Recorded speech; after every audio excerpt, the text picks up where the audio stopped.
All right, great. We also have subtitles available today for our deaf and hard of hearing partners. And I'm going to make sure, thank you. We've got it enabled. See in the chat that there's some neighbors that are discovering each other, which is very fun. And we're gonna get started now. So so today we're going to be talking about tracking voter registrations. And I know that folks are coming to this meeting for maybe a variety of reasons. So maybe you're just interested in being able to increase your capacity for evaluation and data, and like also making sure that you're able to track voter registrations really well. That's really important off the bat. I know others who have received Ask Every Student implementation grants. There is actually a requirement in your grant to track the voter registrations that you're doing with your grant funds. In any case, for any reason you're here, tracking voter registrations is super important. And there's a few reasons why off the bat, but I'm sure that you have some other ideas too. But the first reason is when you do it every year, you get to actually see what's working and what's not working, and you can improve your strategy over time. So it gives you a lot of really good data to figure out what are you doing well, what are you doing that could be better. So off the bat, it's always good to be able to improve your work. Another cool thing that happens when you track your voter registrations, when you're not just kind of like, all right, we're just going to send a thing out. We're going to hope people do their voter registration and hope that they register and see what happens. If you let them opt in, you can actually follow up with students. And this is really important for moving from registration to turnout. So making sure that they're following through with their work. And we're going to be able to talk more about different ways that you can do that very specifically. But it makes it easier for students to think about their next steps and if they need to contact someone from your team if they have questions. Other things that you can do is collect additional information that is helpful to your programs when you do this. So a lot of nonpartisan community groups collect information about issue areas, for example. So you can do that for educational events and campaigns. For example, when I was a student leader, I'm going to share some of the pledge cards that we did for tracking. And it was really helpful for us to be able to get a gauge of like, oh, the students on my campus are really passionate about like climate change. Like we should, really mobilize students around climate change specifically as like the top issue that they care about when we're moving from our voter engagement focus to our accountability focus, our advocacy focus that happens after we elect the candidates. So depending on what you're doing, there's a lot of really helpful data that you can get to go beyond that registration. Additionally, there is a really cool study called the Independent Voter Registration Report. This is something that's produced by the Jonathan Tisch College of Civic Life at Tufts University. And they have tons of organizations that participate in it, and they create a really great assessment of the current voter registration landscape. Some of the reasons that they invite people to do it is you get to really show off the amazing work you've done. You'll get an evaluation of your registration. So not only can you see like how many people you've registered from the data you're giving to them, but you can actually see how many people got on the rolls, how many voted, and how much and more information about who was registered. So you get a lot of really great specific data from like learning about how the initiative actually went. And you also can compare your registration work to other groups and learn a lot of best practices. So in 2020, when they did this report, they were wanting to get, some campuses. So they do a lot of nonpartisan organizations and groups like that.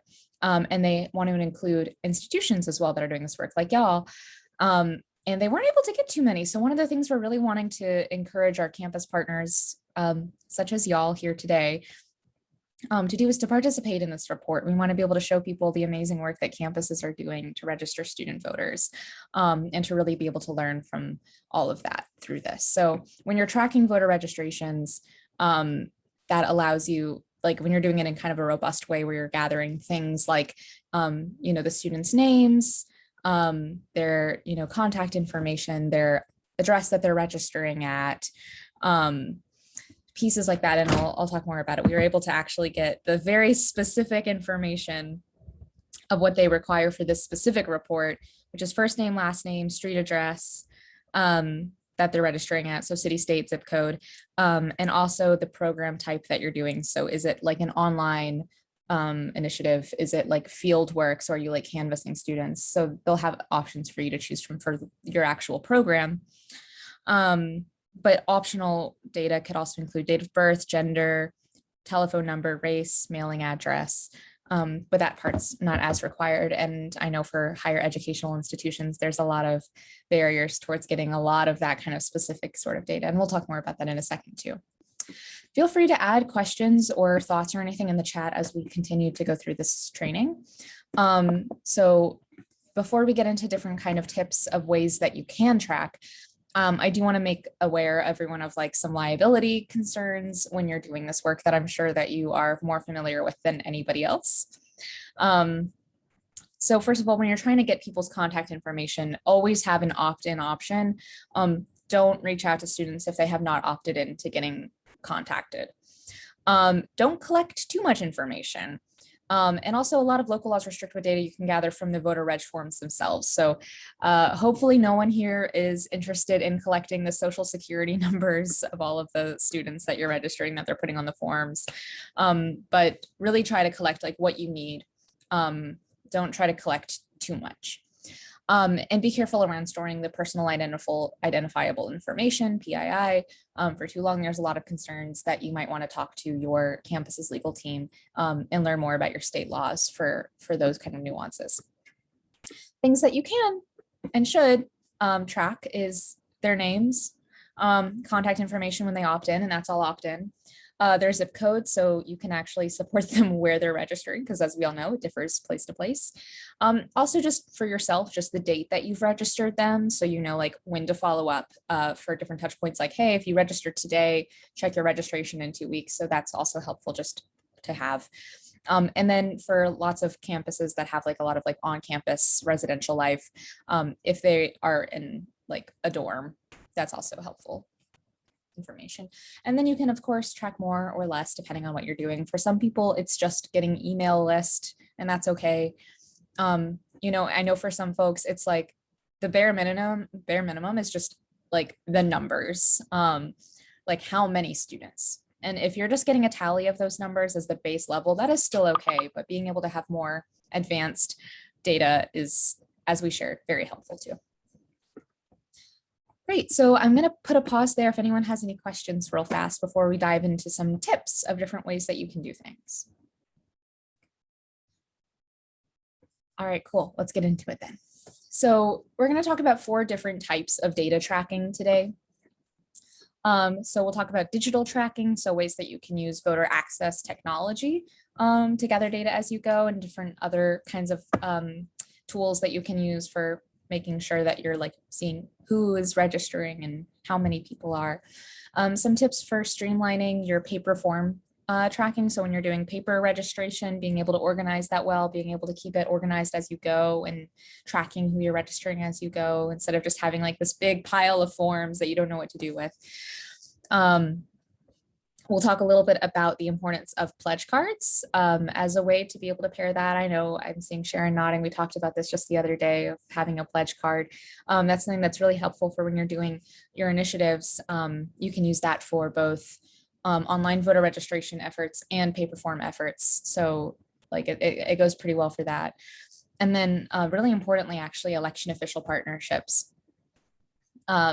And being able to work with your local election officials so they can give you that direct information directly to you, which is really cool. So to start off, I want to share a little bit about different types of voter access technology. One of the things I know a lot of people focus on are when they're doing this work is like, okay, we're going to get like a TurboVote subscription, because when we register people through TurboVote with a paid version, we're able to actually get all of their contact information, because that's part of the tool itself, right? They have to put in their name, their contact info, where they're registering. So all of that data exists there, and it's very secure, and that's really cool. Not everybody's able to use that, and there's also a lot of reasons that different people may or may not want to be using tools like TurboVote. Rock the Vote as well has a very similar paid program where you're able to get that back end data too. So these are both voter registration portals. that with a paid version, you can, customize what it looks like for your campus, and you get your own special link, and you also get to see the, the shareable data, not the protected data like social security numbers and things like that. But you're able to contact them, do follow-ups from them. And those are both really cool options. Definitely recommend not just kind of having a passive link when you're using those. That's really, really important, is being able to have a full organizing strategy in combination with these tools. But using them does allow you to automatically have data tracking built in. We have another partner, Vote America, which is very similar to those. They don't give you the full names and contact information of those that use the widget, but they do allow you to, with the one that you have, to see how many students actually have completed registrations through their portal. And I believe it's the completed registrations, right? I'm asking you, Sharon, actually, because I know you just recently partnered. We're having that conversation at 4 o'clock today. I don't know yet. Cool. We'll let y'all know in a follow-up, whatever Sharon tells us about that one. They're kind of a newer partner, but they're doing really amazing work and making it really accessible for campuses. So the other options are, you can also work with some nonprofit partners that have their own initiatives and have a lot of these tools. So if you don't have the ability to pay for them yourself and you want to be able to work with, maybe the Student Perks on your campus, or the Andrew Goodman Foundation, or an organization, Rise, they also have their own portals, and you can connect with them on the back end. So for the cost of paid TurboVote and Rock the Vote sites, that is a very good question that I can get back to you on for those. It differs for, I know that for TurboVote, they have a community college program that's very reduced. But generally, I know that the TurboVote is I think a few $1,000s, I believe. If anyone knows the answer, if anyone here is a TurboVote campus and wants to share that in the chat, that would be wonderful. It's been a while since I've partnered with them in that way, but that's information that we should be sharing. So I appreciate you putting that in. So I'll kind of keep going though. But yeah, these are some different ways that you can use voter access technology. And I'm unsure what the Rock the Vote one is. I'm still trying to get in touch with them about that data. So we'll send a follow-up to this webinar for everyone who registered with some more information. Great. So other things that you can do on your own, totally free. Bitly, I do highly recommend if you are just trying to figure out how many, if you're sharing any link at all and it's not automatically tracked, turn it into a Bitly so you can at least see how many clicks you're getting. So if you're sharing, your Secretary of State website, for example, with students as part of your initiative, having something like Bitly allows you to see how many students at least are clicking on it. You can also create QR codes through that. So they automatically generate a QR code that you can use whenever you make a Bitly link. So it's kind of good just to be able to see how much traction your efforts are getting to begin with. However, you don't really get a lot of great information about who clicked it and how you follow up with them, but it's, at least something instead of just sharing a raw link, which is good. Oh, great. So we see Bitly there's a totally free version of Bitly. You can have a paid version of Bitly where you can customize the URL. So for example, the SLSV Coalition has a paid version. So that's why you see all of our short links are sls.vote/. And you get some more benefits from using Bitly that way. I personally also have a free Bitly account that I use for personal projects that I do, and it kind of covers what I need for that as well. But I would take a look at, seeing which one works better for you. But Bitly they have a totally great free version as well. So yeah, I don't really use Tiny. I like Bitly more. I'm just trying to keep it simple. We're giving you so many options. Just choose one. But Tiny URL allows you to customize it too. And it looks like Stevens shared that TurboVote's basic fee is $2,500, but they are an HSI, so they reduced it to $1,000. So they also have discounts for minority serving institutions. Another thing that you can use, kind of going back to trackers and forms, is you can actually kind of create some, I don't want to call it a paywall because it's not paying, but an email wall for some of the links that you're using. So for example, the tool MailChimp, which you might know is kind of an email newsletter thing. They actually have another program that you can use within it, where you can create a page where someone has to put in an email address name or any other information. And it's very simple. You just put in the email address and then it redirects you to a page. So if you're actually interested in having a list of the emails of students that are reaching a page that they're entering, they don't have to like submit or confirm anything in their email, but it just enters their email and maybe their name before getting to the page that you're looking at. So that's another way that you can do it. Of course, one of the things to always consider is like, what is the process that they are doing when they're doing all of this? Is it just a passive link that they're all receiving? Or are you pairing it with a more intentional organizing strategy where they're really being walked through and they're really being like, using that ask every student process? The reason that I say MailChimp for this is because there's an automatic redirect that happens there. And it also adds them to an email list automatically. But you can use Google Forms as well. It's really up to you to decide what your, the process you're trying to do is.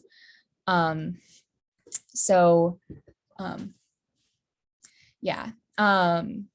So you can, and we'll talk more about different ways that you can use Google Forms as well, especially for kind of like a pledge card system. But I bring up this MailChimp one because it like kind of redirects to a page and it also adds them automatically to a list. So that's pretty nice.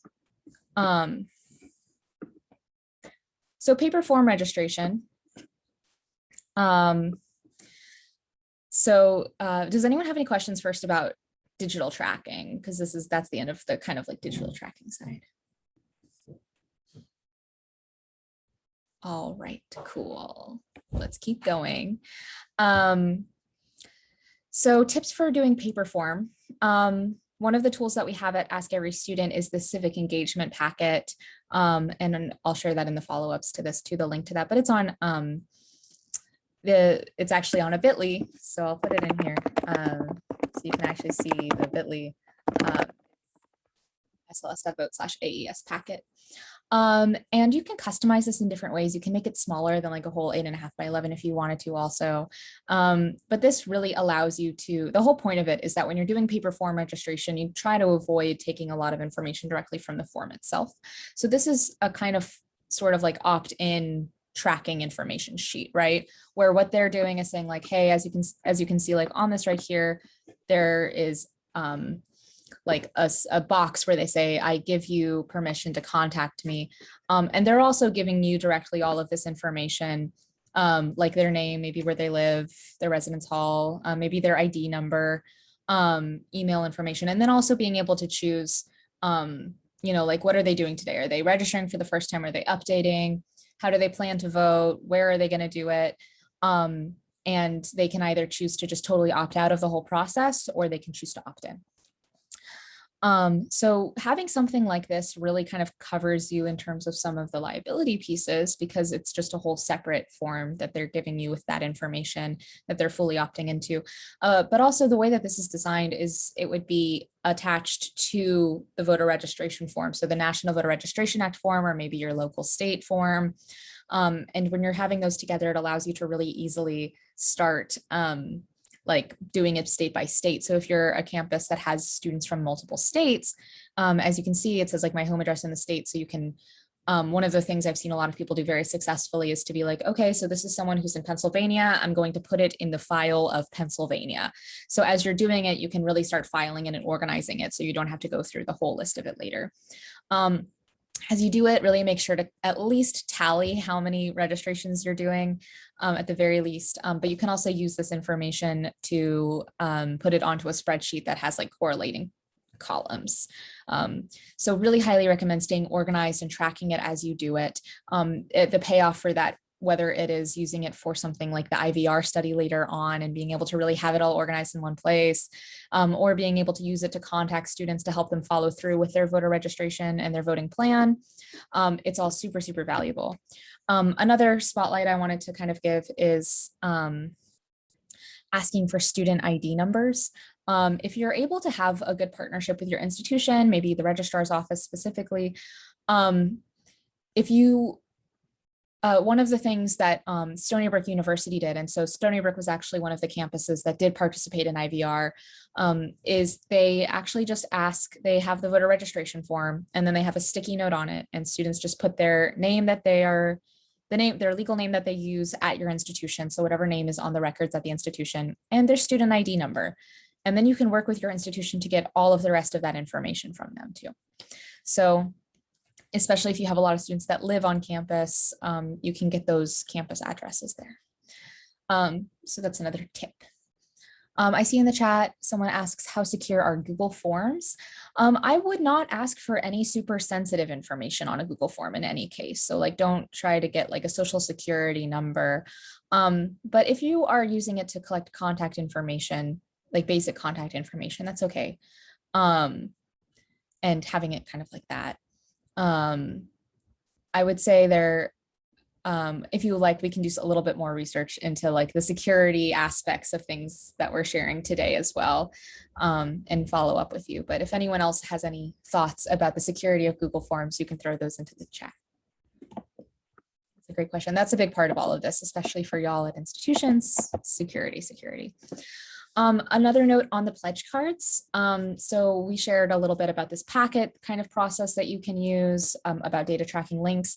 But really when you're doing in-person voter registration, or even if you do have an online initiative, using the pledge card structure is a really great way to kind of like feed two birds with one seed kind of deal of like being able to not just collect information, but also really help them create a voting plan in the process, and really do that pledging to vote piece. So these can be used for when you're doing online voter registration. So if you're in person, right, and you're like, hey, everybody, go onto this thing on your phone, like you're going to go onto TurboVote right now, and you're going to do this whole process. You also pass out a pledge card to everybody as you do that. And so maybe they'll have like part of it that they can keep that has your contact information. The one on the screen right here is very draft. I have a lot of opinions on it, but it's the one that I made when I was a student leader like years ago. So you can see kind of just different like opt-ins there, but it gives them something to do with their hands while they're doing it. And also if you have information on it that's like, these are ways that I want to be civically engaged, it's really inclusive, because even if students can't vote, they can still say, I want to volunteer with your initiative. And they can also say, these are other ways that I want to be civically engaged. So it really allows everybody to participate in the room. And then you also collect all of those, and then you can take a look at your pledge cards and you can see information like, hey, did you register today? Where did you register? And you can kind of ask whatever information that you want there. And it really is a kind of easy way. So when you make these, you kind of want to put like maybe 8 on a page. So they're like, you know, about this big, and you just kind of hand them out and have people fill them out, and then you collect them. So if you're doing something like perhaps a class presentation where you're going into a classroom, you hand everybody out one of these, and then you walk them through your presentation, you collect them. And that's a really efficient and strong way to collect information. You also get contact information, so you can follow up with them about their voting plan, and then even stuff beyond. You can ask about what issues they care about, if they'd like to volunteer. Just make sure you're going to be very, very clear about how are you using this information, what are they opting into when they fill this out, and let them know they don't have to do it, but if they do, they'll be able to be more kind of involved with your institution's initiative and get some support. So you can do paper cards, but you can also, if you have a totally like kind of virtual thing, you can use something like a Google form to create a pledge card instead on that. And we can share some examples of those too. The last piece, and we're doing great on time, we're wrapping right up. See, 30 minutes is a great amount of time for a training webinar, is utilizing local election officials in your work. So those partnerships are really, really beneficial for a lot of reasons if you're able to kind of have one of those good local election official partnerships that we super highly recommend in the coalition. They can help you track the number of registrations they receive from your campus. And there's a few different ways they can do it depending on protocols and capacity. But something that's very great is that they track the serial number of each voter registration form maybe, and notify you when they receive forms that correspond to the forms that your team was given. They can let you know when someone registers using their campus address, and they also might be able to let you know when someone registers using a school ID or other institution affiliated form. So that's another really great way to get direct information about what's happening in your kind of like local district. So I see we have one question that 2 people have. If Vote America is to give me data, don't I have to ask students to click through the widget on Canvas? or the other LMS, if I just say, go to Vote America's website and provide a link, I don't get that data. Oh, I don't know the answer to that. That's something you're going to have to talk to Vote America about, and then let me know, and I'll let everybody know. So thank you, Sharon, for being the person that is getting that information for us today. You are the person who has the most information about Vote America. From the tech point of view, theoretically, it is possible, though, that you could get Vote America to give you a customized URL. So it is theoretically possible that this both scenarios could happen. I think it's a question for Vote America because of the option is feasible. Totally. So Sharon will let us know what they say, and we'll tell everybody in a follow-up email. So thank you.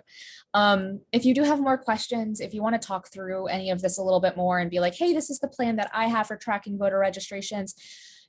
If it's more about doing that for your implementation grant requirements, I would recommend reaching out to Carmen, because Carmen is the person that knows the most about that.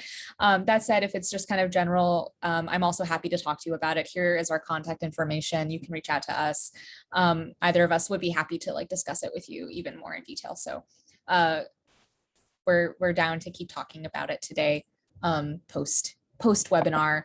And lastly, we have a lot of other upcoming programs. So this is the first of the training series with Ask Every Student this year.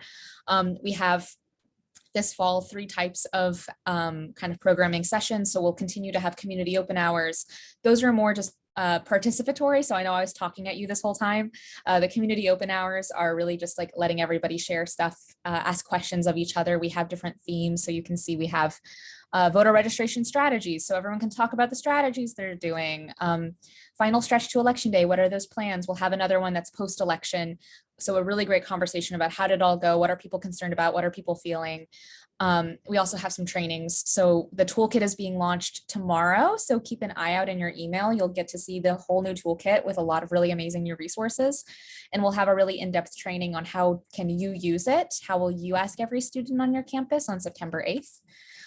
Another one about how to move from registration to turnout. So expanding on this a little bit more. If you collected all this data, great. How are you going to use it to make people, to help students go from registration to getting to the polls or casting their vote by mail or whatever they're going to be ending up doing.